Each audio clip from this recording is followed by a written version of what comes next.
ఈ ఒక్క వెబ్సైట్ ఆయన వెబ్సైట్ ఒకటి బ్లాక్ చేస్తే ఆయన మళ్ళీ ఇంకోటి మిర్రర్ చేస్తూ దాదాపు 65 మిర్రర్ వెబ్సైట్స్ని ఆయన రన్ చేసేవాడు.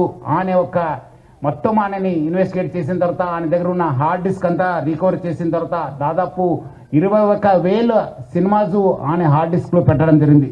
మొత్తము పాత ఫిలిమ్స్ అయిన గాడ్ ఫాదర్ మీ అందరు కూడా తెలుసు, చారిత్రాత్మక ఐతిహాసిక ఫిలిం అయిన గాడ్ ఫాదర్ అంటే 1972లో ప్రొడ్యూస్ అయిన ఆ మూవీ నుంచి మొన్న వచ్చిన ఓజీ మూవీ దాకా కూడా ఆయన దగ్గర ఈ ఒక్క హార్డ్ డిస్క్లో ఉండడము మనము చూశాను. మొత్తము బాలీవుడ్ టాలీవుడ్ అందరు కూడా ఈయన చాలా మూవీస్ ఆయన దగ్గర ఉంది, చాలా నష్టం జరుగుతుంది.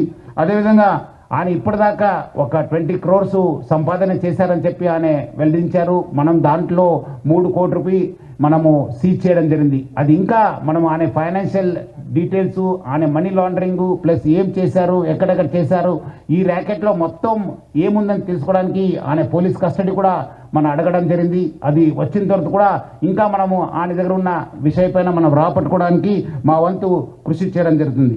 మొత్తం ఈ కేసెస్ పైన కూడా, ఎందుకంటే ఇది ఇంటర్నేషనల్ లింక్స్ ఉంది, ఇంటర్నేషనల్ నుంచి అక్కడ వేరే దగ్గర నుంచి కూడా ఆయన ఆపరేట్ చేయడం జరుగుతుంది. సో ఆయన దగ్గర నుంచి కూడా మనము ఇన్ఫర్మేషన్ రాబట్టుకోవాలి. అందుకు మనము సిబిఐ మళ్ళీ ఎన్ఫోర్స్మెంట్ డైరెక్టర్ అధికారులను కూడా మనము అప్రమత్తం చేయడం జరుగుతుంది.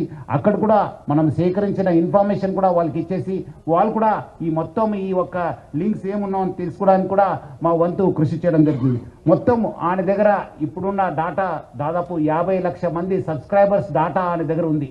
అంటే మీకు తెలుసుంటుంది, డాటా ఈజ్ పవర్ఫుల్.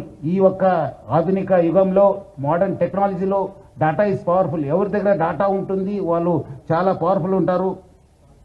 ఆ డాటా ఆయన కలెక్ట్ చేయడంతో ఆయన అన్ని కూడా సైబర్ క్రైమ్స్కి లేదంటే ఏదో ఒక క్రైమ్కి అది గురి అయ్యే అవకాశం ఎక్కువ ఉంది. ఎందుకంటే piracy it self is illegal. ఎందుకంటే పైరసీ అనేది ఇల్లీగల్. ఎవరు కూడా ఈ పైరసీ మూవీస్ ప్రమోట్ చేయడం కానీ చూడడం కానీ కూడా ఇల్లీగల్. సో చాలామంది ఏదో రకరకాలు అనుకుంటారు, ఏదో మనం చూస్తున్నాను కాదని చెప్పి, బట్ లేదు, వెనక ఒక పెద్ద ర్యాకెట్ ఉందని చెప్పి ప్రజలందరూ కూడా అర్థం చేసుకోవాలి. ఈ అన్ని కూడా మీ డాటా అంతా డార్క్ వెబ్లో లేదంటే ఏదో ఒక వెబ్లో మీకు అవైలబుల్ ఉంటున్నావు. అది సైబర్ క్రిమినల్స్ వాళ్ళు వాడుకోవచ్చు, లేదంటే ఎకనామిక్ ఆఫెండర్స్ యూజ్ చేసుకోవచ్చు, లేదంటే వేరే క్రిమినల్స్ కూడా మీకు ట్రాప్ చేసే అవకాశం ఉందని చెప్పి